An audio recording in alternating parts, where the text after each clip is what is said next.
So we've got a nice wind today.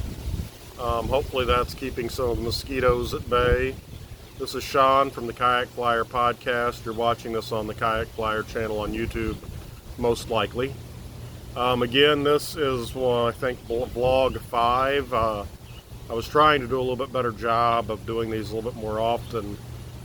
Mark Usick, the author of Reflections of a Fly Rod and Carper Jerk, started doing this, and I really liked what he was doing, and I really liked what he was talking about, but I understand that he and I have different histories and different views, and we have different things we can talk about. And his vlog is The Marginal Fly Fisherman. He's very good to listen to. He has some real golden nuggets of truth, and you can now buy both his books on Kindle. So if you're interested in that, you can go to you can go to Amazon and buy the paperback and the Kindle version of Reflections of Fly Rod and Carper Jerks. And I really like Mark. I've never met him personally. I've had him on the podcast. I've talked to him on the phone quite a bit. I really like him. He's a really good guy. And I think you'll like him too. So go ahead and check him out. Just do me a favor and do that. I'm not going to plug any of the sponsors for the podcast, which, ironically is something really funny. I currently have a job. And what I wanted to talk to you about today is a lot about what Mark talks about, but I wanted to refine some of it because I was listening to him the other day and I was reading some of his works, and he always makes a comment that you're meant for more than just to work and pay bills. And I strongly agree with that. You are definitely meant to do more in life than work and pay bills. But sometimes I see a lot of people, like members of my family when I was growing up, members of my family now, and to a certain extent to myself, where their job is just work to pay bills. I took this job that I have now thinking that there was going to be more to it. Based off the interview, I really thought it was going to be something I would enjoy. Over the 6 years that I've been there, I have come to question what my role was even intended to be, whether I hit the mark or didn't hit the mark, irrelevant of that. I know I haven't hit the mark in what is expected of me, and part of that is because I don't believe in it. I spent 12 years teaching high school, and every day I went to work I felt like I was making some sort of a difference. Now my work week consists of, the only time I'm making a difference is when I'm prepping for or hosting the podcast. That's horrible to say. I pay money to my producer occasionally. I pay money for hosting. Don't get me wrong, I get a lot of good discounts and I get some free stuff, once in a while. I really should be charging people to come on the podcast because, we're reaching a pretty good audience between the Facebook Live on Lose the Radio Network and on the actual downloads of the podcast. We're actually reaching quite a few people, and we've had some really, really good guests. We just had Cameron from the Fiberglass Manifesto. We just had Eric Jackson. We get really good guests. Christine Fisher is going to come back on to talk a little bit more about the Hobie Bass Tour and some of the successes and things that she's had with that. So it's not like we're sitting around just gabbing with each other. So if you would, I'd appreciate it if you'd check it out. Also, if you don't mind, comment and subscribe to the vlog. Like I said, I'm gonna try to do this a little more often, but this is just me and my private thoughts. And so I'm sitting here thinking, I had a job that I found meaningful. I had a job that didn't pay the bills. I had a job that every day I went to work, I felt like I was accomplishing something. I had students that would come back. I had students that would contact me through social media that were telling me about their progress, whether they went to college or whether they got a job. They were and are, for the most part, good people. You get a couple, like any other group, you get a couple of jackasses, but, you just don't accept friend requests from them. So what I really wanted to talk about today was that finding meaning. And for a lot of us, you think about what would you pay money to do? What would you, if you had to? Because essentially your time, all the time I spend sitting here doing this, I'm not getting any revenue for. Anytime I go out on the water, as much as I say I'm going to make a video and post it, I never do. I don't make any money off the Instagram, so even if I do wind up in an 8-hour fishing trip spending a minute at most taking photos, I'm not making any revenue off of that. So effectively I'm taking myself away from time that I could be productive and making money. I could be delivering food or driving an Uber, or could be doing something. I could be investing that time with my kids, which I do quite a bit of. Don't think I'm some deadbeat dad that runs off every weekend to go and go fishing and leave their kids at home. I don't want you to think that. Actually, the summer's been extremely slow in fishing because my son has gotten a bit older, and he and I have been kayaking at the lake a lot more. And so, you don't fish nearly as hard when you've got a boy that you're, making sure he's afloat. So, been using a lot more rod and reel with him rather than fly rod. So I don't want you to think that I'm in any way talking negative about anything. I'm not trying. This is not supposed to be a negative vlog. This is supposed to be one where I want you to evaluate what your time is worth. Is your time worth, because you have a finite amount of it, is your time worth that 80-hour work week? I've got a good friend of mine who encourages me constantly to do this vlog that his job's killing him slowly.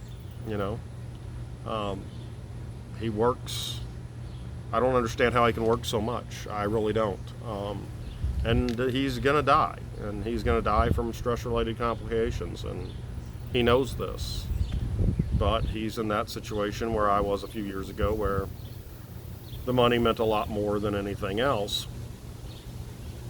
So when you sit down and you start to evaluate what you're doing, look at where you want to be. And I found for my time invested in what I actually like, beyond the work that I do for a living, which is the podcast and this YouTube channel when I tie flies and demonstrate that, and when I have videos of fishing, when I remember to take the cameras and charge the batteries.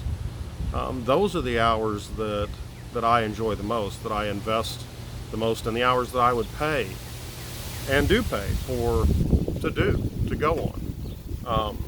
I tried to sit down one day and figure out how much my kayak cost me, and just one of my fly rods and fly tying materials, how much it cost me per trip if I went on X number of trips a year. And it's an expensive hobby, I'm not gonna lie, but it's one that allows some disconnect from and to find meaning in life in.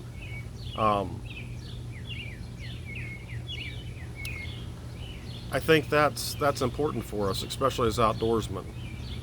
The next question comes up: how are we going to share, and we're obligated to, how are we going to share this experience?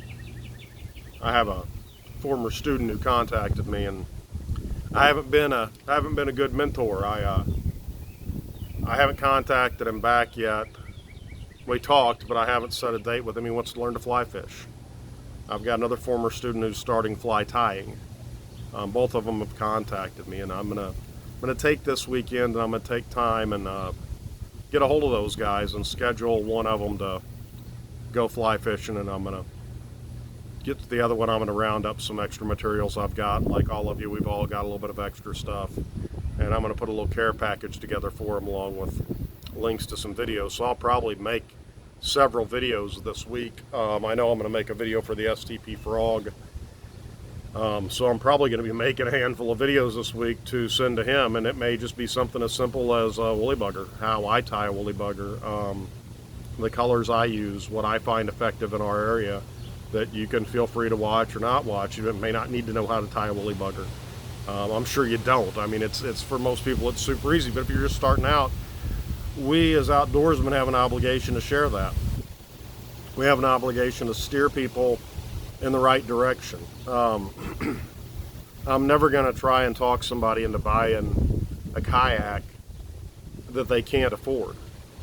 I'm not going to try and talk somebody into buying a pedal drive, Hobie 360, $3,000, $3,500 kayak, and I'm sure not going to try and talk anybody to an $11,000 Jackson kayak, the new Jackson, sorry, the Apex tier, I believe is what it's called. It's a beautiful kayak, but I'm not going to try and talk a new person into that. I am going to talk them out of buying a cheap kayak that A, won't last, and B, will flip a lot and ruin either lose their gear on, or B, they will just wind up despising the sport.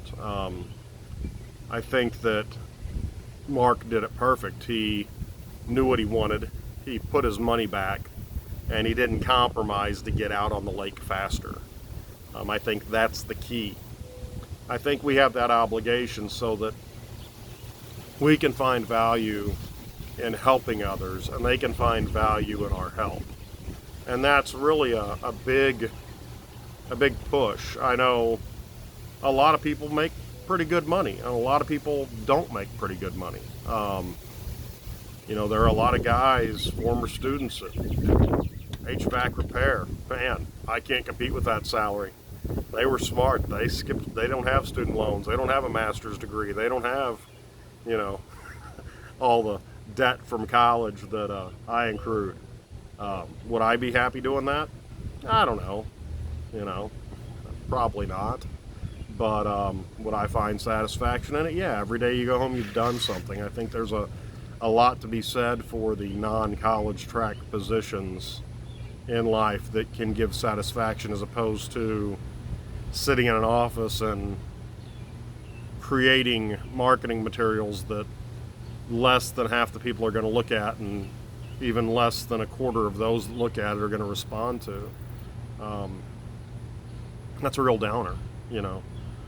For 6 years you tell people every month something, and they still don't know what it is because they don't bother, and that's a whole issue in and of itself, which is where I think that our responsibility comes in as outdoorsmen to identify what we would pay money for. So, would you pay money for dry fly fishing for trout? If that's something you would pay money for, find somebody that's interested in it and give them that. Give them that opportunity. Show them, some of the fiberglass fly rods that, hell, the Eagle Claw fly rod that's like $35. Get them started.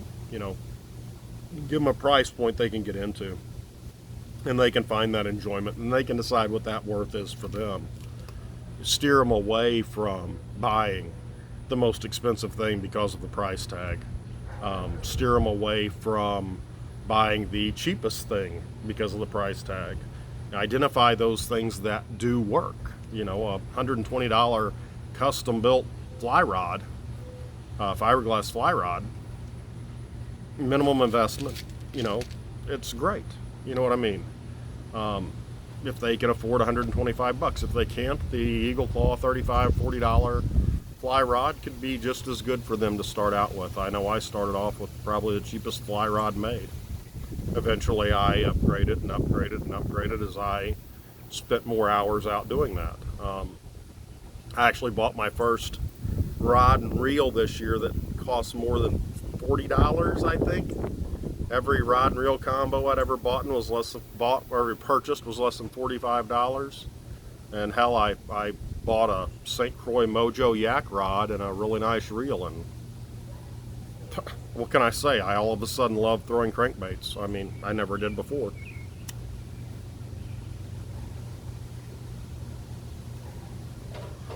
So I guess the long and short of it with this is invest in yourself, whether it be your career or your hobby. Do those things where it gives you a sense of completion. invest wisely with your time. Invest in those things that make you happy. If you're happy sitting in a deer stand with a 30-30 and shooting deer when it's 75 yards away, hey buddy, go for it, man. That's all you. If you enjoy taking out a long-range rifle and hunting prairie dogs, do that. If you enjoy dry fly fishing for trout, which is not my thing, I am not a match the hatch and go through all those sizes, try and tie on a size 22. That ain't happening. If you're a big streamer guy like me, learn to tie big streamers.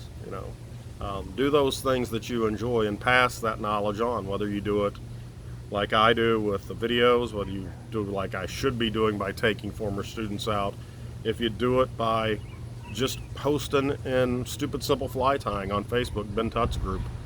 They do a lot of neat stuff. Just share that. Make your time worth something, even if you're not getting paid for it.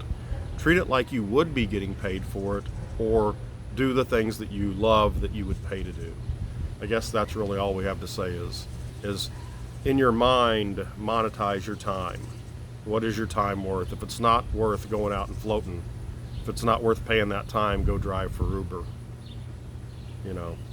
If your time is worth sitting there and tying those flies, share that out as if you're getting paid for it with that much passion and that much enthusiasm. Share it as if you're getting paid for it, and enjoy those things that you take pride in and that you feel accomplishment from.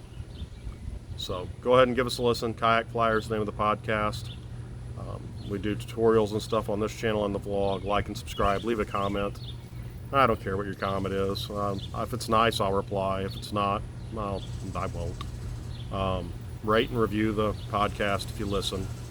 I appreciate it. And you can catch us Monday nights at 8 Central on Facebook.com/LoserRadio. You can type in your questions there and talk to us.